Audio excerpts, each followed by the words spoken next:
नमस्कार दोस्तों, आपके अपने YouTube चैनल सिलेक्शन गांव में आपका स्वागत है। मैं कुमार अजय आपको आज मैं प्रस्तावना का सेकंड लेक्चर देने जा रहा हूं, जिसमें से मैं आपको प्रस्तावना पूरी बता चुका था। हाँ, कुछ चीज़ें उसमें रह गई, जैसे प्रस्तावना की शब्दावलियाँ। तो आज मैं प्रस्तावना की शब्दावलियों पर चर्चा करने जा रहा हूँ। ठीक है।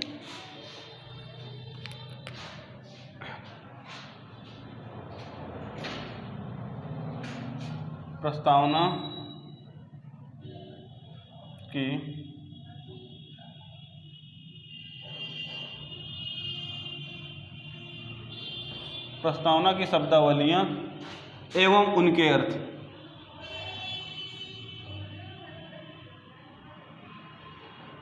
प्रस्तावना में कि कौन कौन शब्दावलियाँ हैं, उनके अर्थ, क्योंकि थोड़ा समझना कभी कठिन हो जाता है। इस कारण से हम क्योंकि वो लेक्चर थोड़ा लंबा हो जाएगा, इसलिए हम इसको अलग से कर रहे हैं। आपको एक एक शब्द संविधान में कब, क्यों, कैसे जोड़े गए, कहाँ से, इसका मतलब क्या है, इसका तात्पर्य होता है, जोड़ने का क्या कारण है, सब मैं आपको विस्तार से बताऊँगा। ठीक है, चलिए शुरू से लेते हैं। संविधान में सब जो प्रस्तावना है उसे शुरुआत करें कि हम भारत के लोग भारत को एक संपूर्ण प्रभुत्व संपन्न समाजवादी पंथ निरपेक्ष, है ना वर्ड। तो सबसे पहले कौन सा, संपूर्ण प्रभुत्व संपन्न। सबसे पहले शब्दावली देखते हैं कि संपूर्ण प्रभुत्व संपन्न का मतलब क्या होता है। क्या होता है संपूर्ण प्रभुत्व संपन्न, या इसी को बोलते हैं संप्रभुता।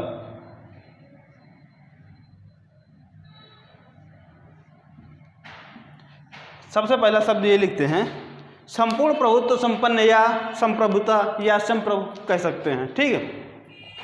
अब इसका मतलब संपूर्ण प्रभुत्व संपन्न का आशय क्या होता है कि जो हम काम करें, कोई भी काम करें, कोई भी निर्णय ले, हमारे ऊपर कोई निर्णय कोई न ले। हम आपको जब राज्य बताए थे कि राज्य की परिभाषा में कौन कौन से होते हैं, कि राज्य का कैसा, राज्य संप्रभु होना चाहिए, तो वही बात यहाँ की जा रही है। संप्रभुता का मतलब होता है कि आंतरिक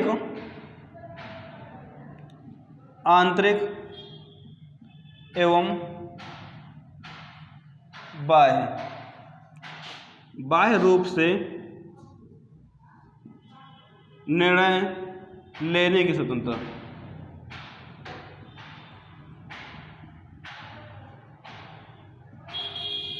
मतलब आंतरिक और बाह्य, हम अपने घरेलू मुद्दों पर कैसे स्टैंड लेते हैं, या हमारी विदेश नीति कैसी है, हम संप्रभु हैं, हम कुछ भी कर सकते हैं। ठीक है। हमको ये अमेरिका और ये रूस, ये ब्रिटेन, चाइना हमको नहीं समझाएगी कि आपकी विदेश नीति कैसी होनी चाहिए। हम स्वयं डिसाइड करेंगे कि हमारी विदेश नीति कैसी, बाह्य रूप से और आंतरिक रूप से।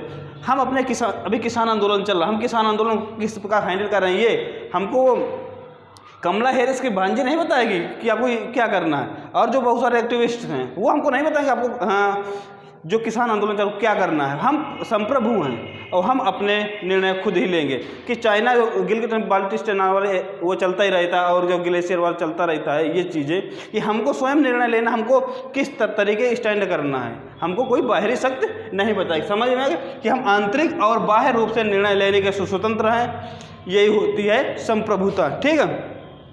चलिए अब दूसरा शब्द, हाँ यहीं से लेते हैं, संपूर्ण प्रभुत्व संपन्न। दूसरा शब्द आता है समाजवादी।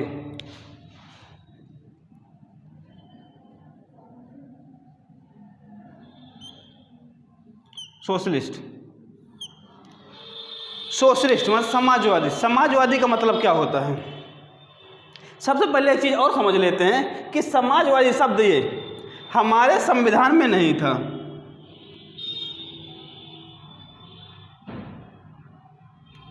मूल संविधान में नहीं था ये शब्द हमारे मूल संविधान में नहीं था। तो फिर कब आया ये आपको पता होगा, मैंने बताया भी था कल, जब केशवानंद भारतीय बनाम केरल राज्य का मामला आया था, तो पहले कहा, बेरुबारी वाद में कहा गया था कि प्रस्तावना में संशोधन नहीं हो सकते थे।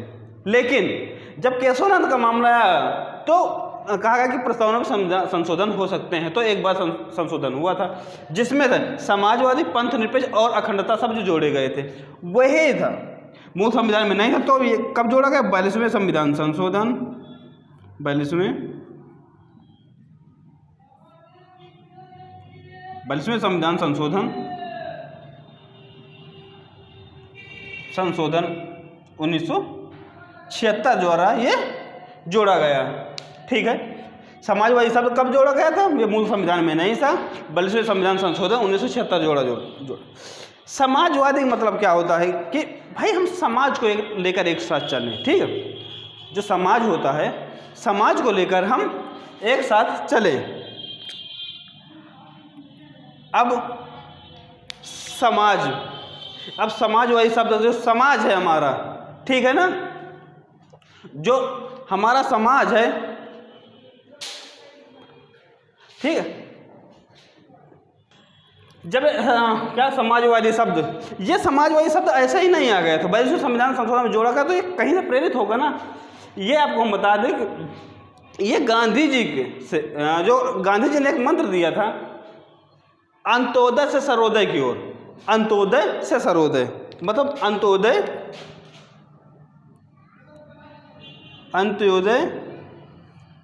से सर्वोदय, ये गांधी जी का मंत्र था, अंत्योदय से सर्वोदय। मतलब इसका मतलब क्या हुआ?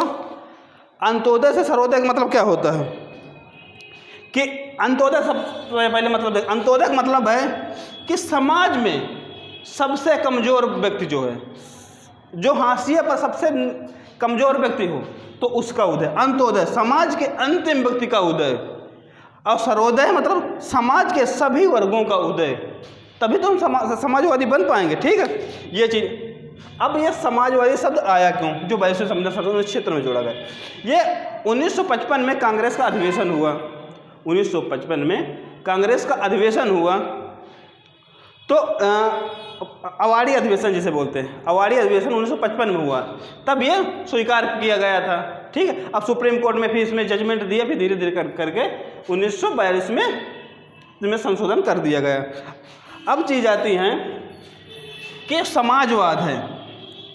समाजवाद, इसके पाने के बहुत तरीके हैं कि समाजवाद कितने टाइप का होता है। ठीक है, समाजवाद जो होता है, समाजवाद, सब देशों का समाजवाद अपना अलग अलग होता है। ठीक है, जैसे रशिया का समाजवाद अलग होगा और भारत का समाजवाद अलग होगा, अमेरिका का समाजवाद अलग होगा। ठीक, समाजवाद का मतलब समझते हैं हम क्या होता है। समाजवाद ये पाने का, जो समाजवादी समाज है कि मतलब सभी व्यक्तियों का उदय कैसे हो, समाज के सभी वर्गों का उदय कैसे हो, तो हम देखते हैं इसके पाने के तो तरीके होते हैं, मतलब समाजवाद प्राप्त करने के तरीके। एक तो तरीका ये होगा कि समाज में शब्द व्यक्ति का उदय होगा ना, तो ऐसे किया जाए। एक होता है कि जो पूंजीपति वर्ग है, जो पूंजीपति वर्ग है, तो उसका हृदय परिवर्तन कर दिया जाए। इसको बोलते हैं कल्पना लोपी समाज। कल्पना लोपी समाज। कल्पना लोपी समाज में होता यह है कि जो पूंजीपति वर्ग है उसका हृदय परिवर्तित किया जाए और कहा जाए भैया आप ऐसा करिए, जो गरीब लोग हैं आप उनको जो अपना पैसा है सब में बराबर बांट दिया जाए, आपके पास भी उतना पैसा हो, समाज के पास उतना पैसा हो। एक कल्पना ही है। ठीक है, एक इसको बोलते हैं कल्पना लोपी समाज। और दूसरा एक समाजवाद पाने का तरीका एक ये हो गया कि जिसे हम मार्क्सवादी कहते हैं। मार्क्सवाद समाजवाद जिसे कार्ल मार्क्स ने दिया था। ठीक, मार्क्सवादी कहते हैं कि देखिए जितने पूंजीपति हैं उनका क्या किया जाए, 6 इंच छोटा कर दिया जाए, मतलब उनको समाप्त कर दिया जाए, पूंजीपति को समाप्त कर दिया जाए। जो पूंजीपति वर्ग है उसको समाप्त कर, एक सर्वहारा मतलब से एक गरीब तबके के व्यक्ति को उसको बैठा दिया जाए, और जो पूंजीपति जितने भी पूंजीपति हैं सबकी संपत्ति को इकट्ठा करके और सब में बराबर बराबर बांट दिया जाए, ये कौन कहते हैं? मार्क्सवाद। एक समाजवाद, दूसरा समाजवाद होता है जिसे लोकतांत्रिक समाजवाद कहते हैं।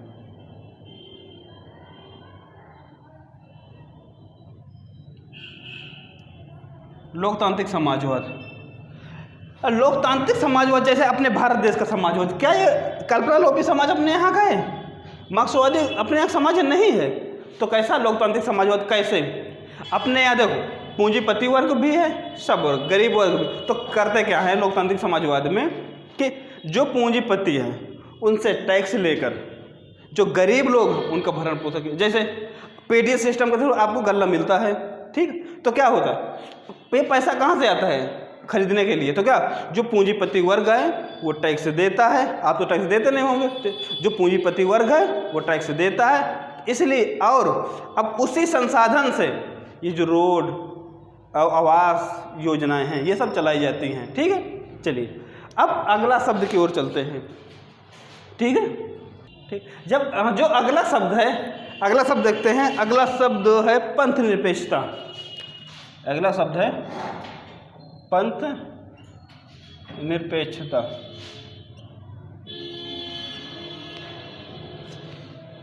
ये भी शब्द मूल संविधान में नहीं था। ये भी कब जोड़ा गया था? ये 42वें संविधान संशोधन, 42वें संविधान संशोधन 1976 द्वारा जोड़ा गया था, ठीक। अब पंथ निरपेक्षता का मतलब क्या होता है कि राज्य का कोई धर्म नहीं होगा। पंथ निरपेक्षता का मतलब कि पंथ निरपेक्ष, धर्म से अलगाव, ठीक है। तो क्या होगा? राज्य का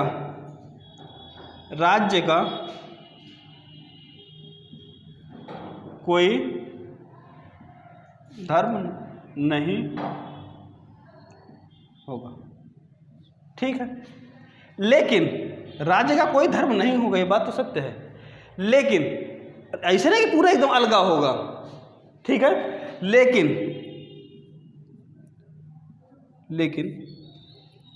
एक सैद्धांतिक दूरी होगी, एक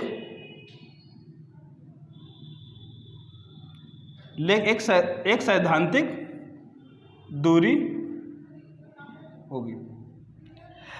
इसका मतलब क्या हुआ? राज्य का कोई धर्म नहीं, लेकिन सैद्धांतिक दूरी का मतलब से, सैद्धांतिक दूरी का मतलब यह हुआ कि राज्य जो है सकारात्मक हस्तक्षेप कर सकता है, सकारात्मक हस्तक्षेप कर सकता है। राज्य क्या कर सकता है? राज्य सकारात्मक हस्तक्षेप कर सकता है। जैसे अब देखो, धर्म अपना मामला है, राज्य एक अलग मामला है, ठीक। अब इसकी कहानी पढ़ना हो आपको कि ये धर्मनिरपेक्षता शब्द पहले नहीं था, क्यों आया, क्या कारण था, ये विस्तार से जानना हो तब हमको कमेंट करिए, तब हमको एक अलग से वीडियो समाजवादी पंथ निरपेक्षता का एक अलग सेपरेट वीडियो हम बना देंगे। क्योंकि एक एक शब्द 2-2 घंटे, जैसे पंथ निरपेक्षता है, इतना छोटा थोड़ी ना है, इसको 1-2 घंटे भी नहीं समझ कर पाएंगे, ठीक है। 2-4 घंटे लगेंगे तब इसको कुछ सही से आपको समझ पाएंगे, ठीक है। तो अभी अपने पॉइंट दूसरा भी इतना समझिए कि राज्य का पश्चिम मतलब क्या होता है? राज्य का कोई धर्म नहीं होगा, लेकिन राज्य एक सैद्धांतिक, राज्य के मध्य एक सैद्धांतिक दूरी होगी, लेकिन राज्य क्या करता है? सकारात्मक हस्तक्षेप कर सकता है। जैसे अब कोई धर्म है, आप किसी धर्म के प्रति गलत बोल रहे हैं तो राज्य आपको प्रतिबंधित कर सकता है। और जो कुरीतियां हैं, जैसे आपके समाज में कुछ कुरीतियां हैं, करिए धर्म का मामला है तो ऐसा नहीं होगा कि जैसे कुछ कुरीतियां हैं, जैसे धर्म की कुछ कुरीतियां थी, जैसे सती प्रथा, अभी लेटेस्ट में 3 तलाक, ये सब क्या है? राज्य ने इनको समाप्त किया कि नहीं किया, ठीक है। अब और कुछ धर्म को बढ़ावा देने के लिए राज्य सकारात्मक हस्तक्षेप, ये सब सकारात्मक हस्तक्षेप हैं। कोई ये नहीं कहता कि ये सती प्रथा हमारे पुराने पुरखों चली आ रही थी, ये परंपरा हमारी, ये धर्म है। आप धर्म, जैसे 3 तलाक में यही बात बोली जा रही है, तो ये नहीं, ये कुरीतियां हैं। इसलिए राज्य सकारात्मक हस्तक्षेप करके उनको बंद करा सकती है। ठीक है, ठीक। अब जैसे एक चीज़, अब जैसे वहाँ हज सब्सिडी दी जाती है, हज सब्सिडी, और अमरनाथ यात्रा, ठीक है, ये सब किसके थ्रू दिया? ये सब राज्य के थ्रू दिया जाता है। ठीक ठीक। अब ये धर्मनिरपेक्षता हम आप समझ चुके। ठीक है, अब अगला शब्द आता है, कौन शब्द आएगा?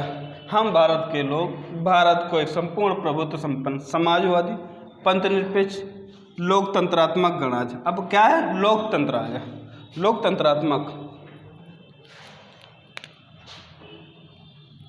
लोकतंत्रात्मक।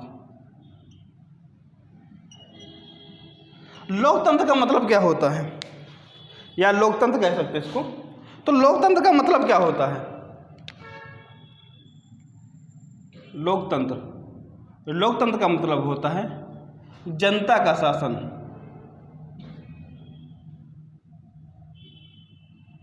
जनता का शासन, जनता के लिए जनता को, यही है लोकतंत्र, जनता का शासन। और जनता शासन किस प्रकार करती है? जनता शासन दो प्रकार करती है भाई। जनता अपना नियम बनाती है ना, एक प्रत्यक्ष लोकतंत्र, लोकतंत्र दो, एक प्रत्यक्ष लोकतंत्र, एक अप्रत्यक्ष। एक प्रत्यक्ष लोकतंत्र होता है, एक अप्रत्यक्ष लोकतंत्र होता है। प्रत्यक्ष लोकतंत्र में क्या होता है? क्या अपने देश का जो लोकतंत्र प्रत्यक्ष लोकतंत्र है, या चुनाव जो होते हैं क्या प्रत्यक्ष तरीके से होते हैं? बताइए, कमेंट करके जरूर बताना। ठीक, बस चलिए हम बता दे रहे हैं। जो प्रत्यक्ष लोकतंत्र में क्या होता है कि जनता स्वयं अपने लिए नियम या कानून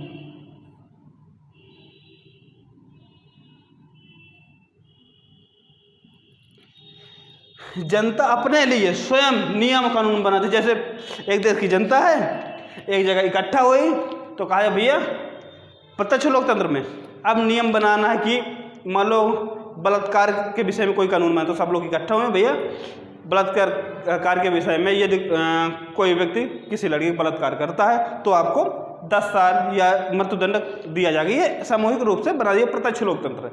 लेकिन ऐसा क्या इतने बड़े देश में क्या ऐसा संभव है कि प्रत्यक्ष तरीके से हम नियम बना सकते हैं? तो ऐसा संभव नहीं है। तो जो हमारे यहाँ जो लोकतंत्र है वो अप्रत्यक्ष है, जिसे हम बोलते हैं प्रतिनिधि मूलक लोकतंत्र। जो अपने यहाँ लोकतंत्र कैसा है? प्रतिनिधि मूलक, प्रतिनिधि मूलक लोकतंत्र। प्रतिनिधि मूलक लोकतंत्र का मतलब क्या हुआ कि हम अपने बीच में से एक व्यक्ति को कुछ व्यक्तियों को चुनते हैं, कहाँ बैठा दे। जैसे केंद्र, जैसे लोकसभा चुनाव हुआ तो हम एक सांसद को चुनते हैं। अब वो हमारा प्रतिनिधि, वो हमारा प्रतिनिधि है। अब क्या करेगा हमारा प्रतिनिधि? वहाँ जाएगा और हमारे बीच की बातें वो रखेगा और उसी अनुरूप कानून बनाए जाएंगे। ठीक, तो हमारे कैसा लोकतंत्र है? हमारे यहाँ प्रतिनिधि मूलक लोकतंत्र है। ठीक है, ये चीज़। चलिए, लोकतंत्र समझ में आ गई लगभग चीज़ें। ठीक, अब जो दो चीज़ें और आप समझ लीजिए, यही समझ लीजिए साइड में। एक लोकतंत्र होता है, एक राजतंत्र होता है। ये चीज़ें समझ लीजिए। लोकतंत्र बताइए, एक राजतंत्र होता है, राजतंत्र, एक लोकतंत्र। लोकतंत्र तो आप समझते ही हैं। इनमें अंतर क्या है? जो राजतंत्र होता है तो यह क्या वंशानुगत शासन होता है। कोई व्यक्ति बैठा दिया गया, वंशानुगत होता है। राजतंत्र में क्या होता है? वंशानुगत शासन होता है। यहाँ क्या होता है? हमारा क्या जो प्रतिनिधि, हमारा जो राष्ट्राध्यक्ष कैसा होता है? वो निर्वाचित होता है लोकतंत्र में। और क्या होगा? इसमें जो राजतंत्र होगा उसमें विशेषाधिकार व्यक्तियों के होते हैं। विशेषाधिकार, ठीक है। जो राजतंत्र में होता है सब व्यक्तियों को क्या विशेषाधिकार दिया जाता है, लेकिन लोकतंत्र में सबको विशेषाधिकार नहीं दिए जाते। सबको क्या दिए? सबको समानता दिए जाती है। ठीक है। और राजतंत्र में आपको कर्तव्य होते हैं आप अधिकारों की बात नहीं कर सकते। आप जब राजा का शासन होता था तो क्या हम अधिकार मांगते थे, ये हमारा अधिकार दीजिए, खाने का अधिकार दीजिए या कुछ कर, तो नहीं। अब कर्तव्य आपको राजा ने बोल दिया कि आपको ये करना है तो आपको करना है। लेकिन लोकतंत्र में क्या होता है, आपके पास अधिकार होते हैं, ठीक है, विशेषाधिकार होते हैं। इसमें क्या हो, विशेषाधिकार, उसमें समानता होती है। इसमें आपको अधिकार नहीं दिए जाते, कर्तव्य होते हैं, उसमें अधिकार होते हैं, आपकी स्वतंत्रताएं दी जाती हैं, ठीक है। अब लोकतंत्र राजतंत्र भी आप समझ गए होंगे, ठीक है। चलिए, अब लोकतंत्र राजतंत्र आप समझ चुके। अब आता है लोकतंत्र का लोकतंत्र गणराज्य। गणराज्य का मतलब क्या हुआ, या गणतंत्र का मतलब क्या हुआ, गणतंत्र या गणराज्य। गणतंत्र मतलब क्या होता है, जहां वास्तविक शक्तियां किसके पास होती हैं। गणतंत्र का मतलब जहां वास्तविक शक्तियां जनता के पास होती हैं। जनता के पास मतलब हम भारत के लोग, यही तो है स्लोगन। वास्तविक शक्ति किसके पास है, जनता के पास, मतलब हम भारत के लोग, कि हम भारत के लोगों के पास ये है, ठीक है। चलिए, अब गणतंत्र के बाद कौन सा शब्द आता है, अब गणतंत्र के शब्द आता है न्याय, ठीक है। अब अगला शब्द है न्याय। रुकिए, इसको इरेज कर देते, ठीक। अब गणतंत्र में जहां वास्तविक शक्तियां किसके पास, जनता के पास होती है, हम भारत के लोग। और गणतंत्र में एक और चीज होती है, गणतंत्र में हमारा जो राष्ट्राध्यक्ष होता है, राष्ट्राध्यक्ष जो राष्ट्र का मुखिया होता है, वो निर्वाचित होता है। यही गणतंत्र जो ब्रिटेन का गणतंत्र है, वो हमारे बीच की जो गणतंत्र है, ये अलग है। किस बात में, क्योंकि हमारा राष्ट्राध्यक्ष क्या होता है, निर्वाचित होता है, और ब्रिटेन का वंशानुगत होता है। ये अंतर होता है। ये क्वेश्चन बहुत बार आ चुका, ठीक। अब आते हैं न्याय के ऊपर। न्याय मैंने आपको बताया था, न्याय कितने प्रकार के होते हैं। न्याय आपको मैंने बताया था, ऐसे माध्यम समझ लें। न्याय 3 प्रकार, कौन कौन से न्याय,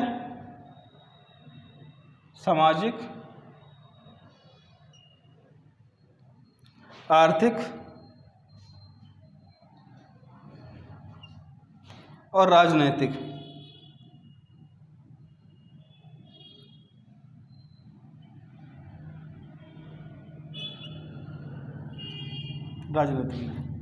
न्याय कितने प्रकार के होते हैं, न्याय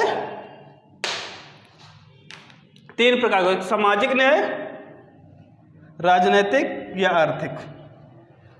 अब न्याय समझते, सामाजिक मतलब न्याय, सामाजिक न्याय का मतलब क्या होता है कि समाज में सभी वर्गों के साथ समान व्यवहार किया, किसी के साथ भेदभाव नहीं किया जाना, यही सामाजिक न्याय है।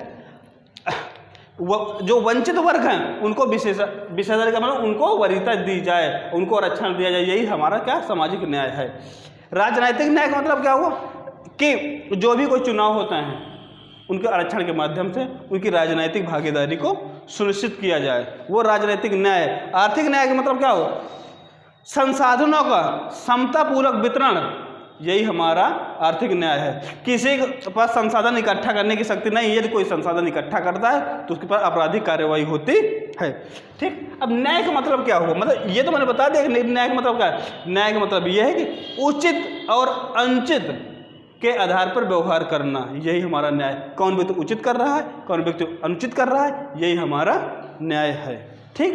अब अगला शब्द आता है, चलिए देखिए, अब आपको न्याय लगभग आपको समझ में आया गई होगी, ठीक है। अब अगला शब्द है स्वतंत्रता।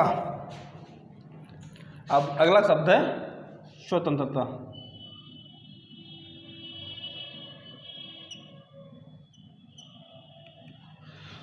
सबसे पहले देखते हैं स्वतंत्रता का मतलब क्या होता है।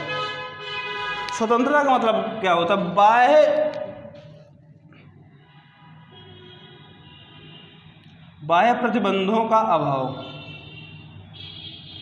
बाह्य प्रतिबंधों का अभाव। इसका मतलब क्या है कि कोई हमसे ये ना कहे मतलब यहाँ जाना है यहाँ नहीं जाना, ये नहीं होगा भी, तो तब तो हमें स्वतंत्रता का आनंद, ये एक संकीर्ण अर्थ में होता है, ठीक है। व्यापक अर्थ देखा जाए इसका कि हम जो मनाए मतलब करें, अपने विकास के लिए हम कुछ भी कार्य कर सकते हैं, वित्तीय उपजीविका, ये सबकी हमको स्वतंत्रता दी गई। ठीक, अब स्वतंत्रता जो है, स्वतंत्रता कितने प्रकार की, मैंने कल बताया था स्वतंत्रता कितने प्रकार की।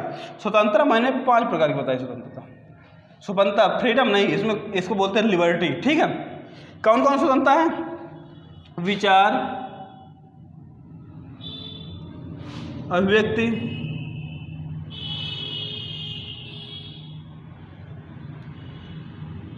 विचार, अभिव्यक्ति, कौन कौन स्वतंत्रता है? विचार, अभिव्यक्ति, विश्वास, धर्म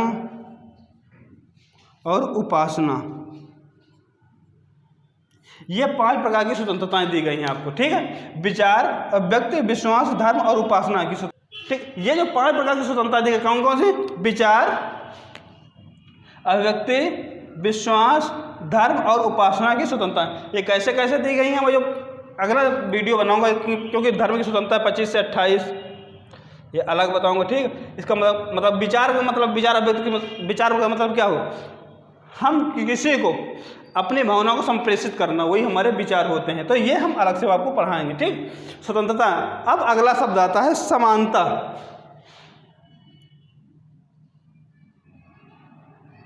समानता, एक हमने बताया समता।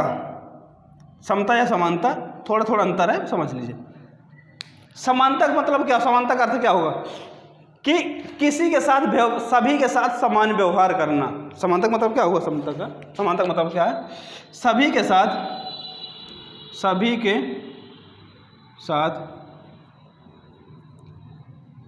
समान व्यवहार। और क्या? किसी के साथ भेदभाव नहीं। मतलब सभी के साथ समान व्यवहार करना और किसी के साथ भेदभाव नहीं करना, यही है समानता। ठीक, सब लोग समान हैं, सभी के साथ समान भेदभाव। लेकिन समता का मतलब ये हुआ कि समान स्थिति पर रहने वाले व्यक्ति के लिए समान व्यवहार, मतलब समान स्थिति पर रहने वाले व्यक्ति के साथ समान व्यवहार। समान स्थिति पर रहने वाले व्यक्ति के साथ समान व्यवहार, इसका मतलब क्या हो? जो असमान स्थिति पर रहने वाले व्यक्ति हैं उस पर असमान व्यवहार किया जा सकता है। यस, किया जा सकता है। कैसे? यदि मान लो कोई निम्न तबके का व्यक्ति है, निम्न तबके मतलब SC/ST, तो उसके लिए अलग से प्रावधान किया गया ना, आरक्षण का प्रावधान किया गया। समझ में आ गया? जो समान व्यक्ति समान व्यवहार, जो समान स्थिति में रहने वाले व्यक्ति का समान व्यवहार, लेकिन जो असमान व्यक्ति हैं उसका असमान व्यवहार किया जा सकता है। यह है राज्य का सकारात्मक भेदभाव, इसको बोलते हैं सकारात्मक भेदभाव। क्या बोलते हैं इसको? सकारात्मक भेदभाव। इसमें लिखा किसी का भेदभाव नहीं किया, लेकिन सकारात्मक भेदभाव किया जा सकता है। ठीक है, अब मैं समता बताया थी। समता के लिए अवसर के और प्रतिष्ठा की समता होती है। कितने प्रकार की समता होती है? अवसर और प्रतिष्ठा की समता होती है। ठीक है, चलिए अगला वर्ड देखते हैं, बंधुत्व।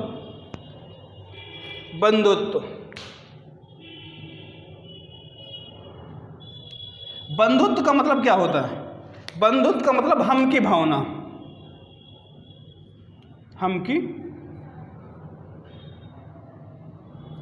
बंधुत्व का मतलब होता है हम की भावना, कि हम सब एक हैं।